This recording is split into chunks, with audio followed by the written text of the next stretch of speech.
Once again, ji, Assalamu alaikum and welcome back. Jashn Azadi, आप सबको बहुत बहुत मुबारक हो. Myself, Aisha, and of course, Hasina Moin साहब, तलत सैन साहब, सारंग बनी साहब यहाँ तशरीफ रखते हैं. आप लोगों को हम एक रैली दिखाने जा रहे हैं जो अज़्म आलीशान, जो बैजेस हमने पहने हुए हैं, अज़्म आलीशान इसकी एक रैली है जो लाहौर की थी या कराची की थी, I do not know. Lahore के अंदर वो रैली थी.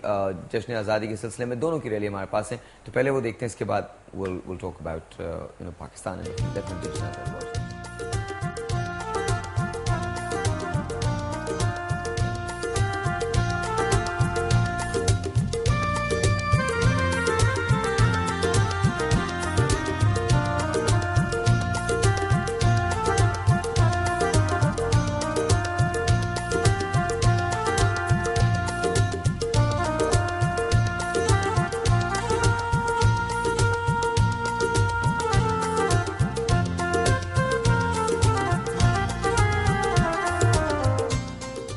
कितना अच्छा लग रहा है सिर्फ पाकिस्तानी पर. इसमें यानी ये तो पाकिस्तानी तो खैर बहुत अच्छा लगा है सर. मुझे इसमें सबसे अच्छी जो चीज लगी वो ये लगी कि मोटरसाइकिल जो चला रहे थे लोग, बाइक्स लाइन में चला रहे थे, लाइन में इतने मुनज़्ज़म थे, इतना डिसिप्लिन. बिल्कुल. यानी ये डिसिप्लिन मेरी ये समझ में नहीं आता कि हमें रोजाना अपनी सड़कों पर देखने को क्यों नहीं मिलता. अच्छा, अब सोच के देखिए कि अगर वाकई ये कौम इतनी डिसिप्लिन हो जाए तो क्या फोर्स है हमारे पास. भाई देखिए, मतलब मैं एक रोज जब आ रहा था तो यही तो मैं आपसे यही तो आपसे अर्ज कर रहा हूँ बार बार कि जब तक हमें ये एहसास नहीं होगा कि भाई हमने ये हमारी भी जिम्मेदारी है कानून को कायम रखना, सिर्फ उस पुलिस वाले की नहीं है जो वहाँ खड़ा हुआ है, या स्टेट की नहीं है, या स्टेट की नहीं है. ऑफ कोर्स स्टेट कहाँ से बनी है? स्टेट आसमान से तो नहीं आ गई, हम ही में से बनी है ना. Of course. अच्छा सारे भाई, आप क्या कहते हैं? आप तो सोशल वर्क के हवाले से बेतहाशा काम करते हैं, बहुत काम करते हैं. क्या जज्बा नजर आता है लोगों में अब इस वक्त? देखें, एक जो सच्ची बात है वो ये है कि हम लोग बुरे नहीं हैं, हम बुरे बने हुए हैं. उसके पीछे बहुत सारी वजूहात हैं. कभी हम गलत थे, कभी हुकूमतें गलत थीं, लेकिन आज अगर हम देखें तो आज हम भी गलत हैं और आज हुकूमतें भी गलत हैं. आज हम अगर हुकूमत को सही होने की बात करते हैं तो भी हम जाती करते हैं. हमें खुद भी सही होना है. साहिर भाई अभी जब ये सुन रहा था मिली नगमा, तो ऐसा लग रहा था जैसे जो खून है ना वो दिल पे पाकिस्तान लिखता हुआ जा रहा है वो. ठीक है, तो हम आज जिंदा हैं, हम अभी मरे नहीं हैं. मैंने तो बहुत ही यानी इंतहाई शिद्दत से अपने आप को काबू में रखा है, तो अपने आंसुओं को मैं रोक सकता हूं. मतलब ये जज्बा देखिए, ये आसान नहीं होता है मौसीकी में या शायरी में, किसी में भी. जब तक जो चीज जिस जज्बे का इजहार होता है ना वो आपके अंदर से ही होता है. बिल्कुल अंदर. और मैं पता है एक अजीब सी बात है, अभी जब हम ब्रेक पे गए थे हम डिस्कस कर रहे थे कि कौन से अंतरे, वक्त की कमी होती है, कौन से अंतरे गाएंगे कौन से अंतरे नहीं. तो मैंने इनसे कहा, मैंने कहा ये गाइएगा. पहला अंतरा बहुत अच्छा गाया, और दूसरा अंतरा जब बात आई मेरे महबूब वतन तुझ पे अगर जहाँ निसार, मैं ये समझूंगा ठिकाने लगा सरमाया धन. तो खुद उसने भी पूरे दिल पूरे उसके साथ पूरी रूह के साथ. माइंड यू कि ये फिर अगेन 65 का था ये. 65 71 में मामलात बिल्कुल बदल चुके थे. हम तो चलिए 65 की तरफ ही चलते हैं ना, हमें तो मामलात को बेहतर करना है. अच्छा, वो क्या वजूहात थी जिनकी वजह से मामलात बदले थे 65 से 71 तक? क्या वजूहात थी?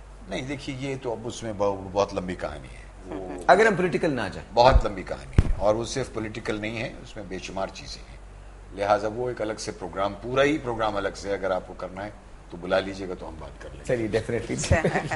अच्छा, आप मुझे बताइए हसीना, आपने पाकिस्तान के बहुत सारे अखबार देखे, मतलब जाहिर है, और पाकिस्तान टेलीविजन से आपकी वाबस्तगी रही है, एंटरटेनमेंट से वाबस्तगी तो जाहिर है. टेल मी, पाकिस्तान को बदलते हुए देखा है, आज पाकिस्तान कहाँ है, किस जगह है, और लोग कहाँ हैं? पाकिस्तान को बदलते हुए देखा है, चीजों को, लोगों को बदलते हुए देखा है, किस जगह हम खड़े हैं आज? हाँ, बदलते हुए तो देखा है.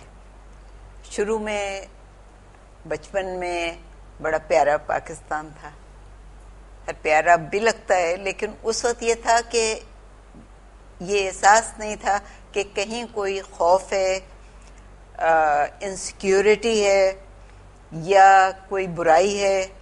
आप सड़कों पे चले जाएं तो भी कोई बुराई नहीं थी, आप बाहर खेलते थे तो भी कोई डर नहीं था, घर आपके सिक्योर्ड थे, कोई इस तरह चोरी चकारी नहीं होती थी जैसे अब होती है.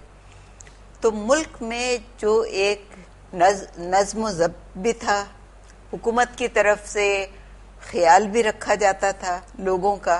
कम से कम मैं ये सोचती हूँ कि हम लोग बड़ा अपने आप को महफूज समझते थे कि इस मुल्क में रह के کہ جو ملک ہمارے آبا و اجداد نے لیا ہے، بنایا ہے اپنی محنت سے، اور اس پہ محنت کر رہے تھے اس وقت، تو ہم کتنے آزاد تھے اور کتنے خوش تھے. لیکن خرابی کہاں سے شروع ہوئی ہے؟ اسی جنریشن سے جو نیکسٹ جنریشن آئی ہے.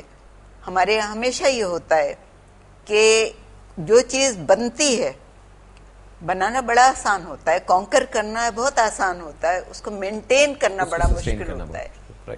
تو قائد اعظم اور ان کے ساتھیوں نے، یا ہمارے ان بزرگوں نے، لیڈروں نے جو عظیم تھے، میں یہ کہتی ہوں جو عظیم تھے اور جن کی نیت بہت نیک تھی، اور جو چاہتے تھے کہ ایک ملک مسلمانوں کے لیے یا ہم لوگوں کے لیے بنا لیا جائے، کہ علیحدہ قوم ہو جہاں ہم آزادی سے رول کر سکیں، اور جہاں ہماری اپنی سے ہو، جو کہ نہیں تھی ہماری کہیں. اب اس کے بعد یہ ہوا کہ اس کے بعد ہمارے اختلافات کیوں بڑھے، ہم میں یہ کیوں شروع ہوا. میں آپ کو یہ بات بتاؤں کہ جب تک ہم کالج اسکول میں تھے، ہمیں یہ نہیں پتا ہوتا تھا کہ ہمارے پاس جو لڑکی بیٹھی ہوئی ہے وہ کہاں کی ہے، پنجابی ہے، سندھی ہے، بنگالی ہے، کہاں کی ہے. بلکہ سو مچ سو جب میں بڑا ہو رہا تھا تب مجھے نہیں پتا تھا. بالکل تمام کی تمام چیزیں بہت بات کی پیداوار ہے. وہ پیار جو تھا وہ صرف دوستی کا پیار تھا، سب کا آپس میں، اور سب مل جل کے رہتے تھے، کبھی یہ خیال نہیں آتا تھا. لیکن دھیرے دھیرے یہ زہر ہمارے درمیان آتا گیا کہ تم ہو، ہم ہیں، تم الگ ہو، ہم الگ ہیں. یہ جو چیز ہے یہ بڑی تکلیف دہ ہے، اور یہ تکلیف دہ چیز کا احساس میں سمجھتی ہوں کہ ہمارے لیڈرز نے دلایا ہے. بالکل ہمارے اپنے اندر سے تو نہیں ہو رہا ہے. 100% میں اس بات پر قطعی طور پر آپ سے متفق ہوں کہ یہ جو بکھراؤ آ گیا ہے آپ کی سوسائٹی میں، ہمیں بکھیر یہ لیا سیاسی ایکسپلائٹیشن کا نتیجہ ہے آپ کی، اور کچھ نہیں ہے. صومالیہ اسلامی دنیا کا ایک ایسا ملک تھا جو انتہا سے زیادہ متحد تھا، عظیم شان سلطنت تھی. آج اس کے 19 چھوٹے چھوٹے سیکٹس ہیں، چھوٹے چھوٹے ٹکڑے، اور ہر سیکٹ دوسرے سے زیادہ کمزور ہے. جشن آزادی مبارک. چھوٹے سے بریک، ملتے ہیں بریک کے بعد.